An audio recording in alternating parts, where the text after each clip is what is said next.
সৌরভ, সৌরভ শোনা যাচ্ছে? জি, শুনতে পাচ্ছি। হ্যাঁ, মাননীয় সংসদ সদস্য রেডি হচ্ছেন, ওকে, এখন ইন করবেন। কথা হয়েছে, হ্যাঁ? ঠিক আছে। হ্যাঁ। আচ্ছা, ওকে।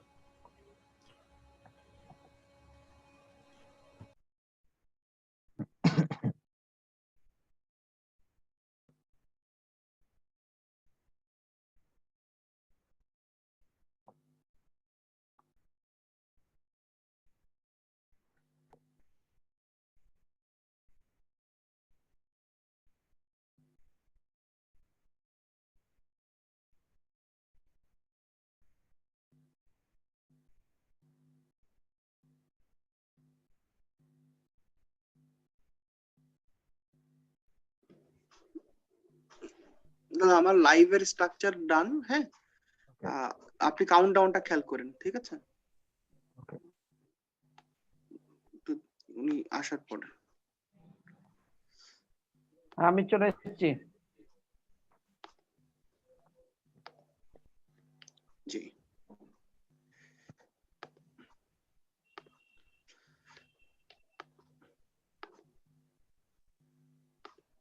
আমাদের অতিথি মহোদয় চলে এসেছেন, তো আমরা বোধহয় লাইভের দিকে যেতে পারি। সাবির, হ্যাঁ।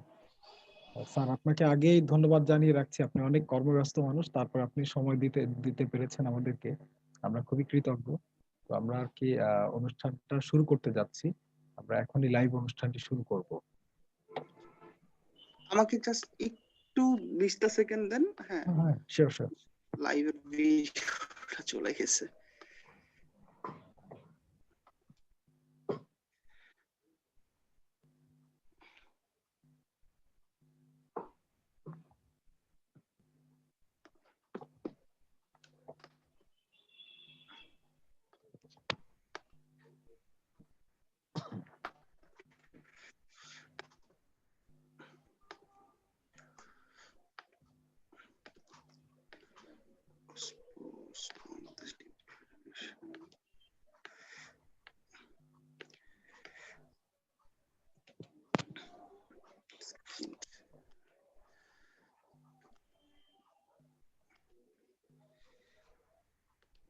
দাদা কাউন্টডাউনটা খেয়াল করেন। হ্যাঁ,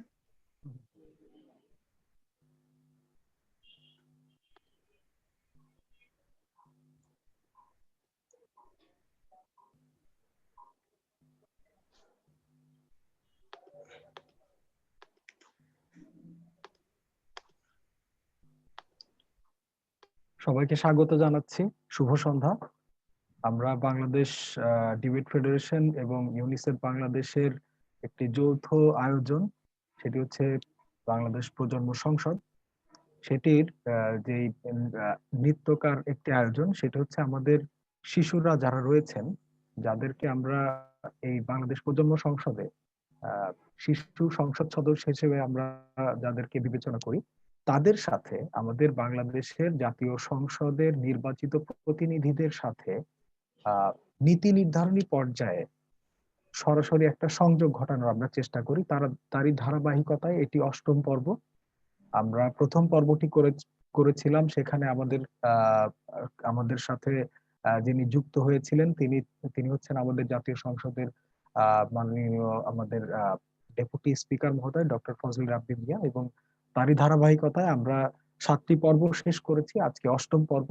এবং আজকে যিনি আমাদের অতিথি হয়েছেন, তিনি অত্যন্ত কর্মব্যস্ত একজন সংসদ সদস্য। তার এলাকাতে তার জনপ্রিয়তা অত্যন্ত আহ আকাশচুম্বী। আমরা জানি যে বিভিন্ন সময়ে তিনি একটি মহান পেশায় তিনি নিয়োজিত আছেন। তিনি পেশায় একজন চিকিৎসক, এবং তার মানে তার যেই কর্মকাণ্ড আমরা করোনাকালীন সময়ে দেখতে পেয়েছি বিভিন্ন সংবাদ মাধ্যমে, তার পরিপ্রেক্ষিতে আমরা এরকমও খবর পেয়েছি যে তার এলাকাতে আমাদের আজকের অতিথিকে স্বাস্থ্যমন্ত্রী হিসেবে দেখার জন্য দাবি উঠেছে। তো এরকম একজন জনপ্রিয় সংসদ সদস্যকে আমরা আজকে আমাদের মাঝে পেয়েছি, সেজন্য আমরা অত্যন্ত আনন্দিত। আমি আজকে আমাদের যে মাননীয় অতিথি মহোদয় রয়েছেন তার পরিচয় তুলে ধরছি। আজকে আমাদের কাছে শিশুদের মাঝে যিনি নীতি নির্ধারণী আলাপ করবেন, তিনি আমাদের অত্যন্ত পরিচিত মুখ, ডক্টর শামিল উদ্দিন আহমেদ শিমুল স্যার। তিনি আমাদেরকে তার কর্মব্যস্ত যেই রুটিন রয়েছে তার মাঝে আহ, অনেক বলা যায় যে অনেক সংগ্রাম করে আমাদেরকে সময় দিয়েছেন, আমরা কৃতজ্ঞ। আহ, আমরা জানি যে তিনি আহ, আওয়ামী লীগ আওয়ামী লীগ সরকারের একজন বলা যায় যে মোটামুটি বর্তমান সময়ের ভেতরে একজন জনপ্রিয় নেতা হিসেবে আমাদের কাছে পরিণত হয়েছেন। কিন্তু আসলে তিনি ছাত্র জীবন থেকেই এই আহ, কর্ম পরিবেশ অথবা এই ধরনের প্র্যাকটিসের ভেতর দিয়ে বড় হয়ে এসেছেন। আমাদের শামিল উদ্দিন আহমেদ শিমুল স্যারের যিনি পিতা ছিলেন, তিনি তিনি আমাদের আওয়ামী লীগের আরেকজন বিখ্যাত সংসদ সদস্য মহোদয় ছিলেন, মঈনুদ্দিন আহমেদ স্যার। তিনিও সংসদ সদস্য ছিলেন এবং দেখা যাচ্ছে যে তিনি তার রক্তের ভেতরে একটা নেতৃত্বের একটা ধারা রয়ে গিয়েছে। ছাত্র জীবন থেকেই তিনি যখন রাজশাহী মেডিকেলে পড়াশোনা করেছেন, তখন থেকে তিনি ছাত্র রাজনীতির সাথে জড়িত ছিলেন। এবং তার পরবর্তীতে দেখা গিয়েছে যে বাংলাদেশের সব থেকে পশ্চিমের যে অঞ্চল, সেখান থেকে তিনি চেয়ারম্যান ইলেকশন করেছেন এবং সেখান থেকে নির্বাচিত হয়েছেন। অর্থাৎ তিনি তৃণমূল পর্যায় থেকে রাজনীতি করে আজকে জাতীয় সংসদে নির্বাচিত প্রতিনিধি হিসেবে একজন আইন প্রণেতা হিসেবে আমাদের মাঝে উপস্থিত হয়েছেন। তো এইরকম একজন কর্মময় এবং মেধাবী মুখকে আমরা আমাদের রাজনীতিতে একজন প্রতিনিধি হিসেবে পেয়ে আমরা অত্যন্ত আনন্দিত।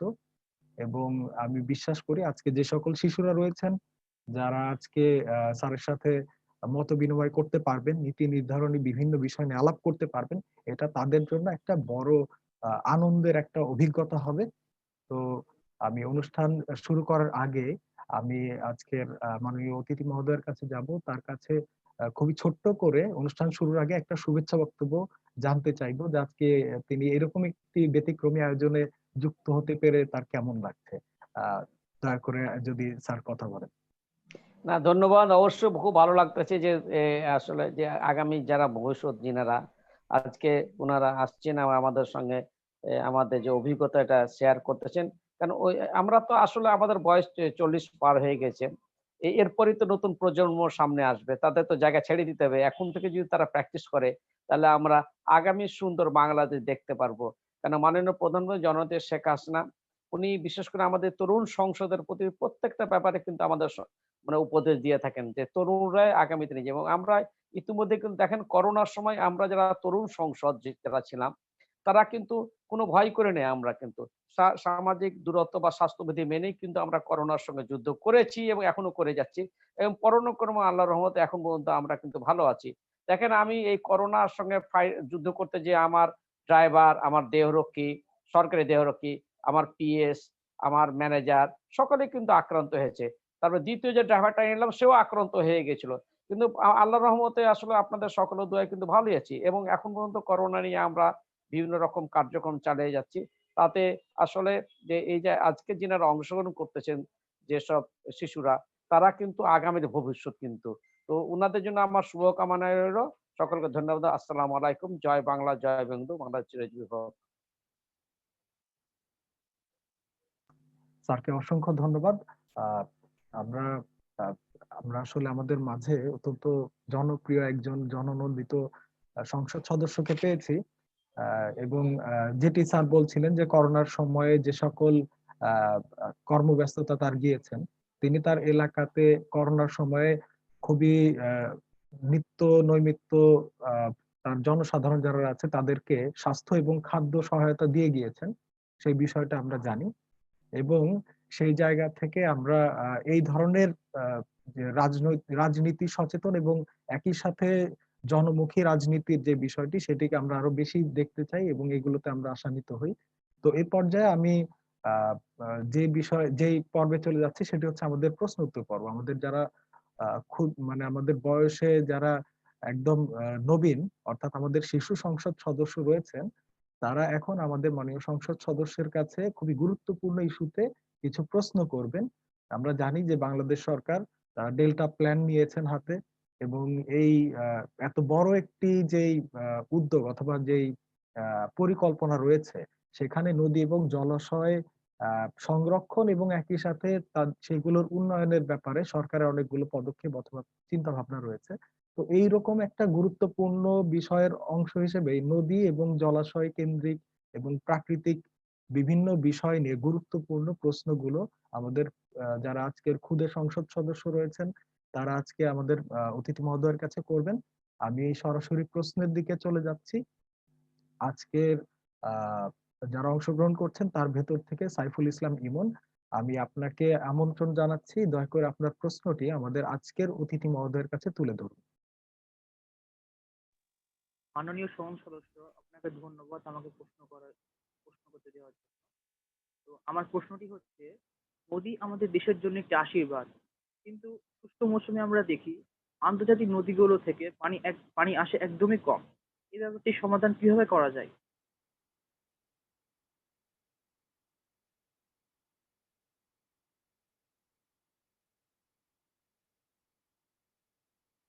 আরেকবার একটু বলতে হবে, নেটওয়ার্কে ডিস্টার্ব। মাননীয় সংসদ সদস্য, আমাকে প্রশ্ন করে দেওয়ার জন্য ধন্যবাদ। আমার ডিস্টার্ব ছিল। আমার প্রশ্নটি হচ্ছে, নদী আমাদের দেশের জন্য একটি আশীর্বাদ, কিন্তু শুষ্ক মৌসুমে আমরা দেখি আন্তর্জাতিক নদীগুলো থেকে পানি আসে একদমই কম। এই ব্যাপারটির সমাধান কিভাবে করা যায়? সমাধান হচ্ছে, আমরা ইতিমধ্যে কিন্তু নদীগুলো খনন করেছি এবং আমার বিশেষ করে চাঁপাইনবাবগঞ্জ জেলায় আমরা কিন্তু 12 কিলোমিটার নদী খনন করেছি এবং খনন করার ফলে নদীর গভীরতা বেড়ে গেছে। আগে নদীর কোনো গভীরতাই ছিল না, এখন কিন্তু প্রায় নদীগুলো 10 ফিট গভীরতা হয়ে গেছে। খনন করতে যে দেখা যায় যে এই খননটি হচ্ছিল বন্যার আগে, খনন করার পরে কিন্তু বন্যার কারণে কিন্তু এটি অনেকটা আবার নতুন করে খনন করা হচ্ছে। এটা হচ্ছে যে নদীর প্রবাহটা ঠিক রাখার জন্য। আর শুকনো মৌসুমে যাতে পানি রিজার্ভ হওয়ার জন্য রাবার ড্যাম, নিশ্চয় আপনারা শুনেছেন রাবার ড্যাম, যে পানিটা ধরে রাখবো আমরা বর্ষা মৌসুমে, শুকনো মৌসুমে এই পানিটা ছেড়ে দেবো, তাহলে নদীর প্রবাহটা ঠিক থাকবে এবং নদীর দুই পাশে যে ফসলি জমি আছে তার চাষাবাদ করার সুবিধা হবে। তো আমরা খালি এক ছোট্ট পয়েন্টে বললে হয় যে দুটো জিনিস, একটা হচ্ছে যে আমরা নদীর প্রবাহটা ঠিক রাখার জন্য নদীগুলো খনন করা হয়েছে, আর পানি ধরে রাখার জন্য রাবার ড্রাম একটা জিনিস, যেটি আমরা আন্তর্জাতিক টেন্ডার আহ্বান করছি, সেটির কাজ খুব দ্রুত শুরু হয়ে যাবে। তাহলে আমরা বিস্তীর্ণ এলাকা পানি ধরে রাখতে পারবো, এই পানি ছেড়ে দিলে তাহলে চাষাবাদের সুবিধা হবে। ধন্যবাদ। মাননীয় সংসদ সদস্যকে অসংখ্য ধন্যবাদ জানাচ্ছি। আমরা আমাদের পরবর্তী প্রশ্নকর্তার কাছে চলে যাচ্ছি, রৌনক শাহরিয়ার রবিন, দয়া করে আপনার প্রশ্নটি আমাদের আজকের অতিথি মহোদয়ের কাছে তুলে ধরুন। রবিন। মাননীয় সংসদ সদস্য, ধন্যবাদ বলুন। আমাকে প্রশ্ন করতে দেওয়ার জন্য। আমার নাম রৌনক শাহরিয়ার রবিন। আমার প্রশ্নটি হচ্ছে, উপকূলীয় অঞ্চলে নদীতে লবণ পানি প্রবেশ করছে, এটার থামানোর জন্য সরকারের উদ্যোগ কি? না, এটা অবশ্যই এখানে আছে, উপকূলীয় অঞ্চলে নদীতে লবণের পানি প্রবেশ থামানোর সরকারের উদ্যোগ গ্রহণ করতেছে, যাতে এবং ইতিমধ্যে বেশ কিছু প্রকল্প হাতে নিয়েছি যে আপনার বাঁধের মাধ্যমে, এবং যাতে এই অঞ্চলে কোনো ধরনের লবণের পানি দরকারও আছে, কিন্তু উপকূলীয় অঞ্চলে প্রবেশ করলে যে আমাদের ফসলি জমির ক্ষতি হয়, এই জন্য বেশ কিছু আমরা পানি প্রসেসিং করে এই অঞ্চলে দেওয়ার জন্য এটা ব্যবস্থা গ্রহণ করেছে এবং ইতিমধ্যে একটি প্রক্রিয়া শুরু হয়ে গেছে, যার ফলে উপকূলীয় অঞ্চলে কিন্তু এখন চাষাবাদ বেশ ভালোই হচ্ছে, যেহেতু লবণাক্ত পানিকে এটা রিফাইন করে দেওয়া হচ্ছে এবং খুব সহজেই দেওয়া যায় কিন্তু লবণের পানিটা রিফাইন করতে, যার ফলে আমরা কিন্তু ইতিমধ্যে উপকূলীয় অঞ্চলে কিন্তু চাষাবাদ শুরু করে দিচ্ছি। পানিটা রিফাইন করলে লবণাক্ত যদি কমে যায় তাহলে কিন্তু এটা চাষাবাদের জন্য ভালো হয়। ধন্যবাদ। ধন্যবাদ জানাচ্ছি মাননীয় সংসদ সদস্য মহোদয়কে। সংসদ সদস্য মহোদয়কে। এই পর্যায়ে আমাদের তৃতীয় যিনি প্রশ্ন করবেন তিনি হচ্ছেন সায়েদ হাসান, দয়া করে আপনি। হ্যাঁ জি, সায়েদ হাসান, আপনি দয়া করে আপনার প্রশ্নটি করুন। জি, ধন্যবাদ আমাকে প্রশ্ন করে দেওয়ার সুযোগ করে দেওয়ার জন্য। মাননীয় সংসদ সদস্য, আমার প্রশ্নটা হচ্ছে যে নদী ভাঙ্গন কিন্তু প্রতি বছর বেড়েই চলেছে। আমি বিশেষত পদ্মা নদীর কথা বলতে চাই, যেখানে কিন্তু দীর্ঘস্থায়ী কোনো সমাধান পাচ্ছি না আমরা। তো সরকার এই ব্যাপারে কি করতে পারে, মানে তার পদক্ষেপ কি হতে পারে? না, এখানে হচ্ছে নদী ভাঙন রোধে বেশ কয়েকটি কাজ করতে হবে, যেটি হলো যে নদীর যদি নাব্যতা ফিরে দিই তাহলে আশপাশের ভাঙন অনেকটা কমে যাবে, এবং শুধু তাই নয়, নদীর বাঁধ সংরক্ষণ, ইতিমধ্যে জানেন যে পদ্মা নদীর বাঁধ সংরক্ষণের জন্য মাননীয় আপনার পানি সম্পদ প্রতিমন্ত্রীর সঙ্গে যোগাযোগ করেছি, উনি প্রকল্প তৈরি করেছেন।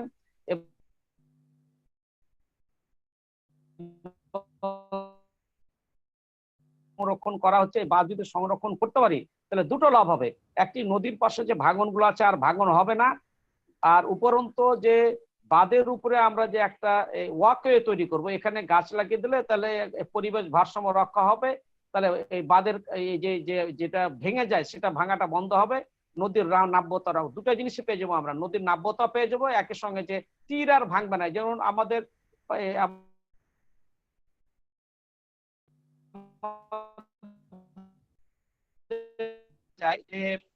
নদীর এক পার ভাঙে আবার সামনে অন্য পার ভাঙে, এইভাবে নদীর একুল ভাঙে তো অকুল গড়ে, এইভাবে চলে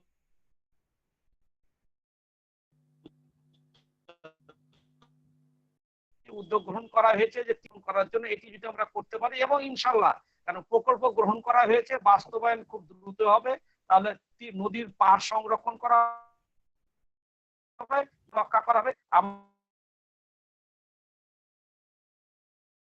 ধন্যবাদ আপনাকে। ধন্যবাদ শামিল উদ্দিন আহমেদ শিমুল স্যার। এই পর্যায়ে আমরা আমাদের চতুর্থ প্রশ্নের কাছে চলে যাচ্ছি, সেটা হচ্ছে মাহিন হাসান জিত। আপনি আপনার যে প্রশ্নটি সেটি দয়া করে তুলে ধরুন। ধন্যবাদ মাননীয় সংসদ সদস্যকে আমাকে প্রশ্ন করতে সুযোগ করে দেওয়ার জন্য। মাননীয় সংসদ সদস্য, আপনার কাছে আমার প্রশ্নটি হচ্ছে, আমরা এখনো আন্তর্জাতিক নদীগুলো থেকে ন্যায্য হিসাব পাইনি, তিস্তা নদীর চুক্তিও হতে দেখিনি। এই সমস্যাগুলোতে বৈশ্বিক মতামত তৈরিতে সরকার কি ভূমিকা রাখছে? না, আমরা তিস্তা নদী, আওয়ামী লীগ সরকার প্রথমবার ক্ষমতা আসে 1996 সালে 23 জুন। তারপর থেকে কিন্তু তিস্তা নদীর ব্যাপারে বেশ কয়েকবার উদ্যোগ গ্রহণ করা হয়েছে, এবং যিনি পশ্চিমবঙ্গের বর্তমান মুখ্যমন্ত্রী মমতা ব্যানার্জির সঙ্গে ইতিমধ্যে মাননীয় প্রধানমন্ত্রী জননেত্রী শেখ হাসিনা কিন্তু কয়েকবার বৈঠক করেছেন, এবং শুধু একই সঙ্গে কেন্দ্রীয় যে প্রধানমন্ত্রী নরেন্দ্র মোদীর সঙ্গে ইতিমধ্যে বৈঠক হয়েছে। উনি কথা দিয়েছেন যে উনি তিস্তা চুক্তির ব্যাপারে মমতা ব্যানার্জি মহোদয়কে উনি রাজি করাবেন, এবং এই মমতা ব্যানার্জি এবং এর ইতিমধ্যে কথাও দিয়েছেন। আমরাও বিভিন্ন পর্যায়ে ওনার সঙ্গে যোগাযোগ করেছি যে তিস্তা চুক্তি করার জন্য। তিস্তার যদি চুক্তি করা যায় তাহলে আমরা যে পানির যে ন্যায্য হিসা, সেই হিসাটা পেয়ে যাব, এবং এটি পেয়ে গেলে এটি আর আন্তর্জাতিক ভাবে যে বৈশ্বিক যে একটা মহামারী হচ্ছে আর কি, যে পানির পরিবেশ ভারসাম্যতা, এটি মনে হয় আর থাকবে না। তবে আমরা অচিরেই হয়তো তিস্তা চুক্তি করতে পারবো। এখানে মাননীয় প্রধানমন্ত্রী জননেত্রী শেখ হাসিনার সঙ্গে ব্যক্তিগতভাবে মমতা ব্যানার্জির একটি ভালো সম্পর্ক আছে, এই কারণে হয়তো খুব দ্রুত এটি সমাধান হয়ে যাবে, আমরা আশা করছি। ধন্যবাদ আপনাকে।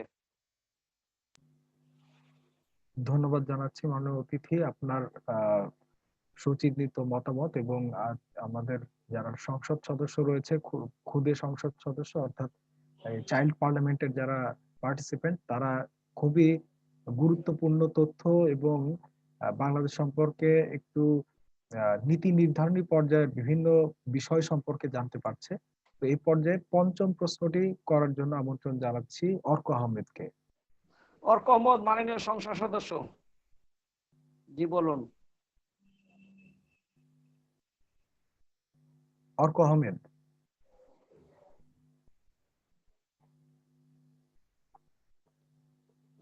অর্ক আহমেদ কি শুনতে পাচ্ছেন? মাননীয় সংসদ সদস্য, আপনাকে সুযোগ করে দেওয়ার জন্য ধন্যবাদ। আমার প্রশ্ন হচ্ছে, নদী দূষণ রোধে জনগণকে সচেতন করা বেশি দরকার নাকি আইনের প্রয়োগ বেশি দরকার? আপনি কি মনে করেন? না, আমার কাছে মনে হয় যে দুটোই দরকার আছে। যে জনগণকে শুধু আইন প্রয়োগ করলে হবে না, আইন প্রয়োগে যে যথেষ্ট পরিমাণ যে পরিমাণ আমাদের লোকবল দরকার সেই পরিমাণ লোকবল কিন্তু এখনো নাই, কিন্তু প্রশিক্ষিত লোকবল। কিন্তু যদি জনগণকে সচেতন করি, একই সঙ্গে আইনও প্রয়োগ করি, যেমন আমরা কিন্তু ইতিমধ্যে যে আমাদের যে বুড়িগঙ্গা সহ যে নদীগুলো আছে, কর্ণফুলী, এগুলো কিন্তু আমরা জনগণকে আশপাশে কিন্তু সচেতন করতেছি। প্লাস হলো যে বিভিন্ন যে জাহাজগুলো আছে সেখান থেকে যদি কোনো বর্জ্য না পড়ে সেই ব্যাপারে আমরা যোগাযোগ করে। বিশেষ করে যে সবচেয়ে বড় ভয়ানক জিনিস এখন বাংলাদেশে পলিথিনের ব্যাগ, যেটি পরিবেশের ভারসাম্য নষ্ট করতেছে, একই সঙ্গে নদীর নাব্যতা নষ্ট করে ফেলতেছে, দূষণ তৈরি হচ্ছে।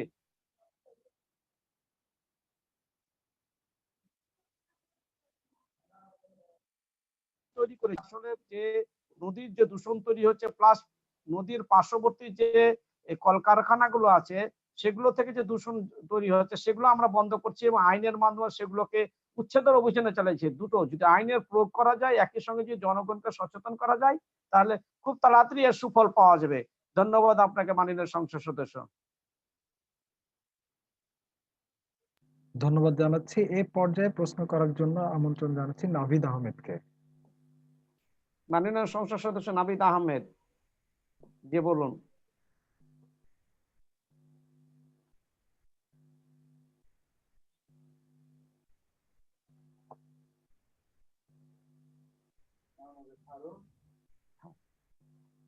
দয়া করে আপনার মাইকটা একটু মুখের কাছে নিয়ে তারপরে কথা বলবেন।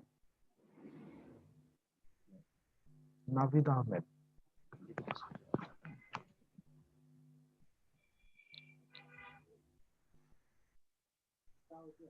চা দিতে বলো, চা দিতে বলো তো সময় জাতি কেন এই নেটওয়ার্কে ডিস্টার্ব দিচ্ছে। নাভিদ আহমেদ, আপনার হেডফোনটা খুলে ফেলুন, খুলে ফেলে তারপরে আপনার প্রশ্নটা করেন।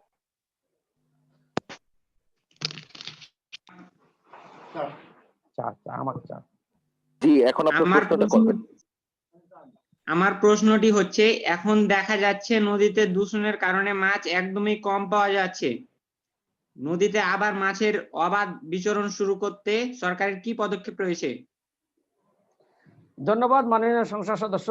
আপনারা জানেন যে ইতিমধ্যে নদীতে যদি নাব্যতা না থাকে তাহলে তো মাছ চাষ করা যাবে না, এবং বলে ওই দূষণ যদি থাকে তাহলে কিন্তু মাছ খুব দ্রুত মরে যাবে। কারণ আপনারা দেখেন যে অনেক সময় অনেক পুকুর বা জলাশয়ের যদি দূষণ তৈরি হয়ে যায় তাহলে কিন্তু মাছ একদিনের মধ্যে টোটাল পুকুরের বা নদীর মাছ মরে যায়।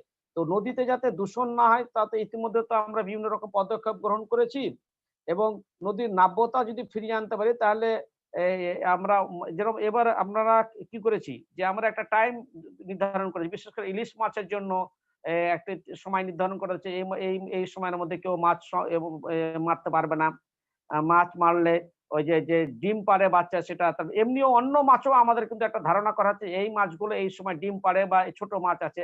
আমরা কিন্তু নদীতে নাব্যতা ফিরিয়ে আনছি, তাতে নদীর দূষণগুলো আমরা ওই ড্রেজারের মাধ্যমে বা ক্র্যাপ ড্রেজারের মাধ্যমে বা আমরা নদীর নাব্যতা ফিরিয়ে আনছি এবং ওই দূষণগুলো তুলে ফেলে দিচ্ছি, এবং এগুলো কিন্তু একটি আধুনিক প্রক্রিয়ায় কিন্তু এটি ডিস্ট্রয় করা হচ্ছে, মানে ধ্বংস করা হচ্ছে, যাতে ওই ধ্বংসের সময় যাতে পরিবেশের ভারসাম্য নষ্ট না হয়, এটাও কিন্তু করা হচ্ছে। একই সঙ্গে নদীর নাব্যতা ফিরিয়ে আনছে। তাহলে আপনারা জানেন যে আগে কিন্তু এই পদ্মা নদীতে মাছই পাওয়া যেত না, কিন্তু গতবার আমরা নাব্যতা ফিরিয়ে এনেছি, নদীর দূষণ রক্ষা করেছি। আবার কিন্তু দেখেন এখন আমাদের এই অঞ্চল থেকে অনেক বড় বড় নদীর মাছ কিন্তু এখন ঢাকাতে যাচ্ছে। আপনার হচ্ছে রুই মাছ, কাতল মাছ, আর মাছ, বোয়াল মাছ সহ নদীর জিওল মাছগুলো আমরা কিন্তু এখন এই রাজশাহী চাঁপাইনবাবগঞ্জ এলাকা থেকে কিন্তু এখন ঢাকা পাঠাচ্ছি, শুধু নদীর নাব্যতা ফিরিয়ে আনার জন্য, দূষণ থেকে মুক্ত করার জন্য আমরা কিন্তু অনেক অনেক পরিমাণে মাছ পাচ্ছি। এটা আপনি নিশ্চয় জানেন যে এখন অনেক মাছ পাচ্ছি আমরা। ধন্যবাদ আপনাকে। ধন্যবাদ জানাচ্ছি আপনাকে। এ পর্যায়ে আমন্ত্রণ জানাচ্ছি সাদমান উৎস, দয়া করে আপনার প্রশ্নটি করবেন। সাদমান উৎস। মাননীয় সংসদ সদস্যকে ধন্যবাদ জানাচ্ছি আমাকে প্রশ্ন করার সুযোগ করে দেওয়ার জন্য। আপনার ভিডিওটা অন করেন, ভিডিও দেখা যাচ্ছে না। জি, সংসদ সদস্য ভিডিওটা আপনার অফ হয়ে গেছে। হ্যাঁ, এবার থ্যাংক ইউ, ধন্যবাদ। জি, আমি মোহাম্মদ সাদমান হোসেন। আমি আজ বলেন, কোনো সমস্যা নেই, বলেন। আমার প্রশ্ন হচ্ছে যে নদীর করোনায় আমরা বেঁচে আছি, আর আবার বর্ষায় ফারাক্কার বাঁধ ছেড়ে দিলে আমাদের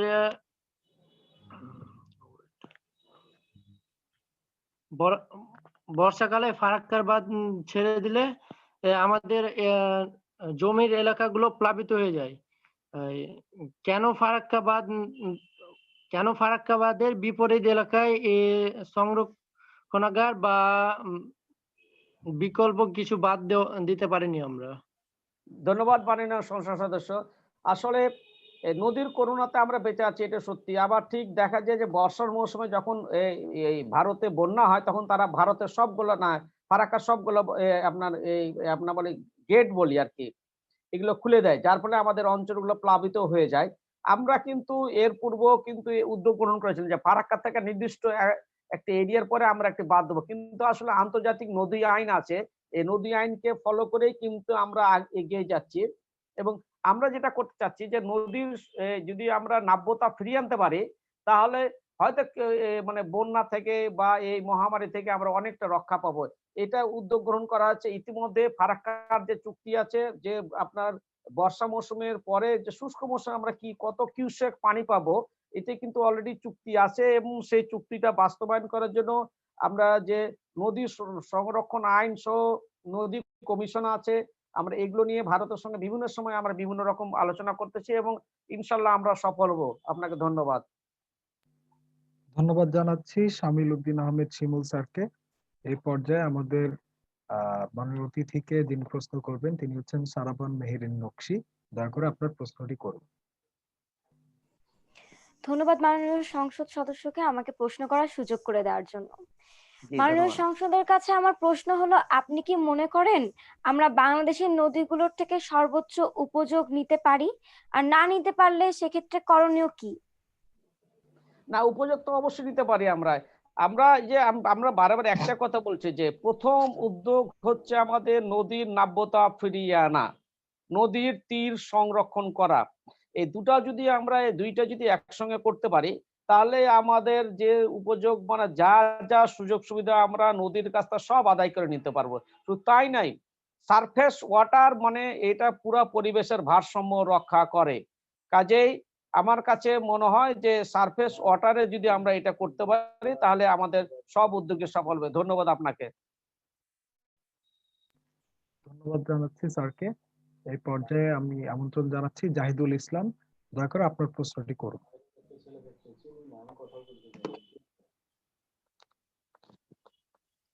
আসসালামু আলাইকুম, শুভেচ্ছা সবাইকে। আমি মোহাম্মদ জিহাদুল ইসলাম, বাংলাদেশ প্রজন্ম সংসদ সদস্য, চাঁপাইনবাবগঞ্জ ১। মাননীয় সংসদ সদস্য স্যার, আপনাকে অসংখ্য ধন্যবাদ জানাচ্ছি, কৃতজ্ঞতা আমাদের সাথে আজকে যুক্ত হওয়ার জন্য এবং আমাদেরকে সময় দেওয়ার জন্য।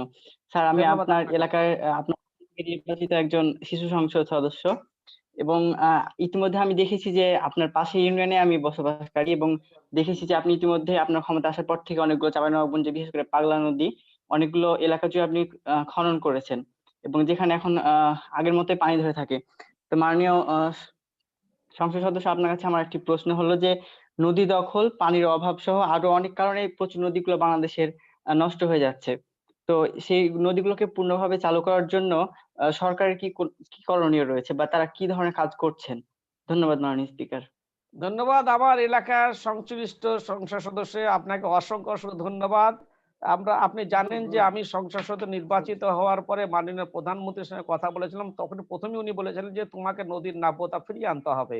আমরা কিন্তু নদীগুলোর আশপাশে যে দখল ছিল, বেশ কিছু বাড়িঘর ছিল অবৈধভাবে, এগুলোকে আমরা উচ্ছেদ করেছি।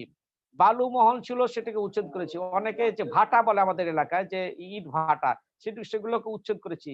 উচ্ছেদ করেই কিন্তু নদীর নাব্যতা ফিরিয়ে নিয়েছি এবং আমরা এটি প্রথম পর্যায়ে কাজ করেছি, তাতে আপনারা অনেক সুফল পেয়েছেন। কিন্তু আপনারা জানেন যে মাত্র ১ বছর আগে হিন্দু ধর্মের যারা আছে, ওনারা সারা দেশ থেকে গঙ্গা স্নান করতে কানসাট এবং আমার শিবমন্দির পাগলা নদীর নিচে আসতো এবং দেখা যেত যে ওরা কাদা পানি দিয়ে গোসল করে চলে যেত। কিন্তু এবার তারা প্রচন্ড খুশি হয়েছে যে এবার যে গঙ্গা স্নানে তারা পূর্ণ পানি পেয়েছে। অত্যন্ত মাননীয় প্রধানমন্ত্রী শেখ হাসিনার জন্য কত দোয়া করেছে কল্পনা করা যায় না। তারা হাত তুলে অনেক সময় ধরে তারা দোয়া করেছে যে না, দীর্ঘদিন পর আবার তারা সেই পাগলা নদীতে গোসল করতে পেরেছে এবং স্বচ্ছ পানি পেয়েছে, গভীর নদী পেয়েছে।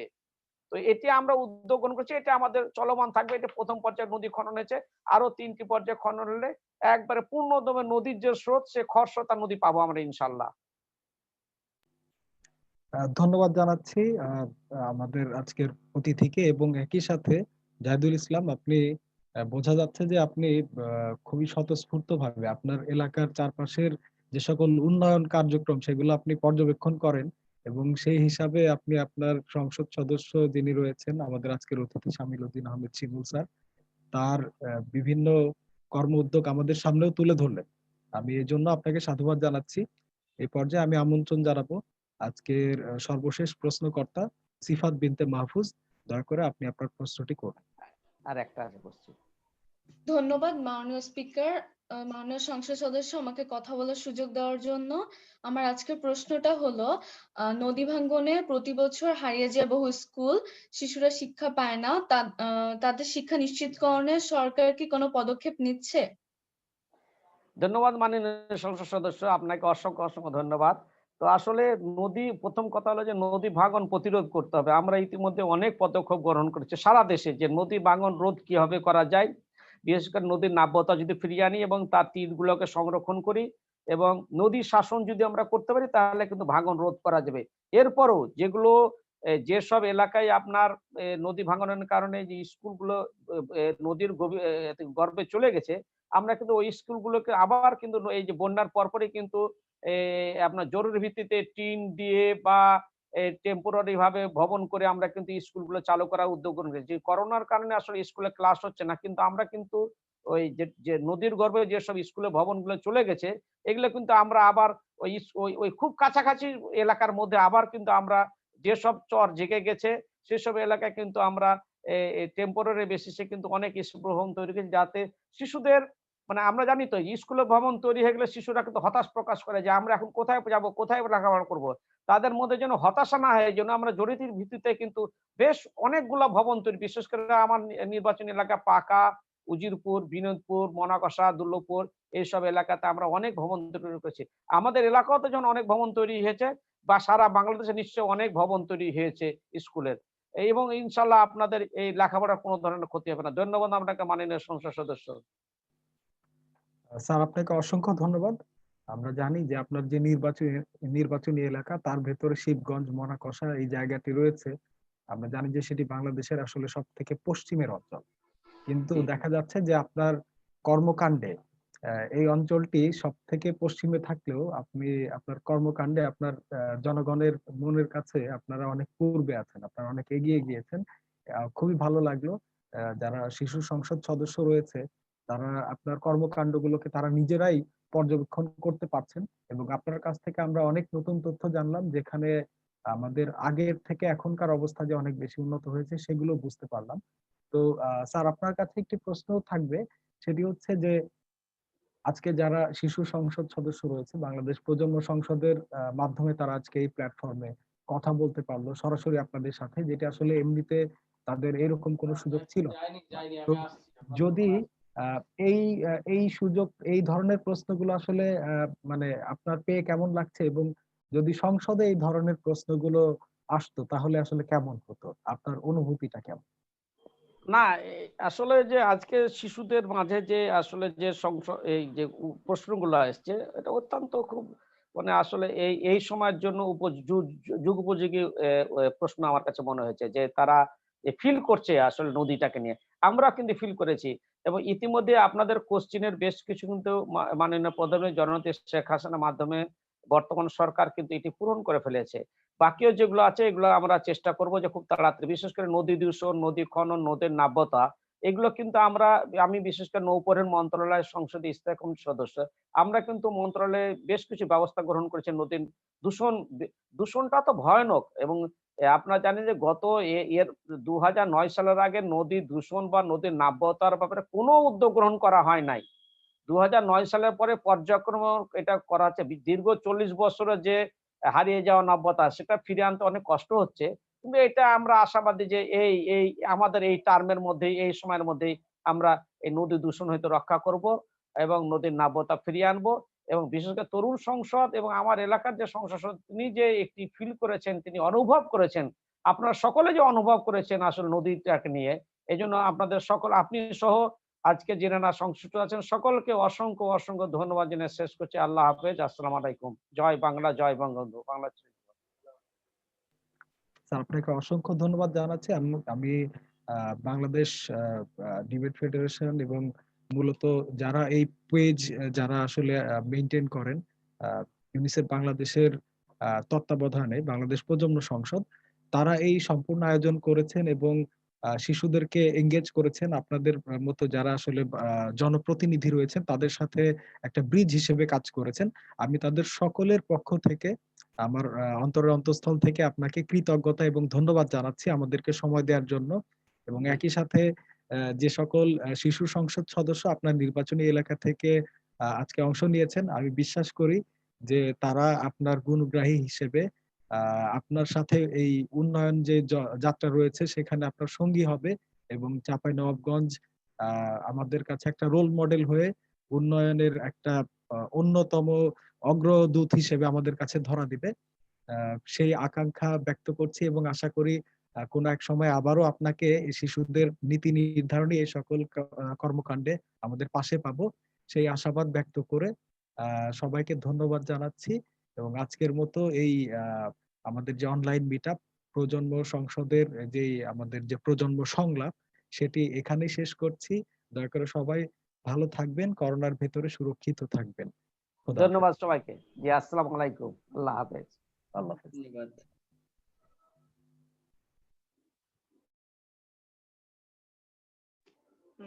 লাইভ শেষ ভাইয়া। থ্যাংক ইউ ভাইয়া। আমাদের সংসদ সদস্য মহোদয় কি হ্যাঁ, উনি চলে গিয়েছেন। আচ্ছা, ওকে। তো আমরা তো বোধহয় এখন আস্তে আস্তে সবাই যারাই পার্টিসিপেট করেছিলেন খুব ভালো হয়েছে। আপনারা আরো একটু এর পরবর্তীতে আপনাদেরকে আরো বেশি এই ধরনের কর্মকাণ্ডে চাই যে পার্টিসিপেট করবেন। আপনাদের অংশগ্রহণে অনুষ্ঠানগুলো আরো অনেক ভালো হবে। আমরা আশা করব ইউনিসেফ এর যে উদ্যোগ এটার সাথে থাকবেন। আপনারা বিডিএফ এর সাথে যদি বিতর্ক সংক্রান্ত কোনো কাজ হয় বিডিএফ এর সাথে সম্পৃক্ত হবেন। আপনাদের সবার সুন্দর এবং উজ্জ্বল ভবিষ্যৎ কামনা করছি। আজকের মতো এখান থেকে সবাইকে বিদায় জানাচ্ছি। দয়া করে আপনারা আস্তে আস্তে সবাই এই অনলাইন মিটআপ থেকে বিদায় নিতে পারেন। থ্যাংক ইউ সবাইকে। পার্টিসিপেট আপনারা সবাই হচ্ছে মানে আমাদেরকে করবেন, অ্যাড করবেন এর পরে হলেও আমরা হচ্ছে আর আপনাদের সবাইকে আমরা একটা অনলাইন সার্টিফিকেট পাঠিয়ে দিব। আপনাদের সাথে শুভ্র এবং রবিনের সাথে কথা বলে আমরা বাকিটা। Thank you. আচ্ছা, ঠিক আছে। আল্লাহ হাফেজ। আল্লাহ হাফেজ। আসসালামু আলাইকুম।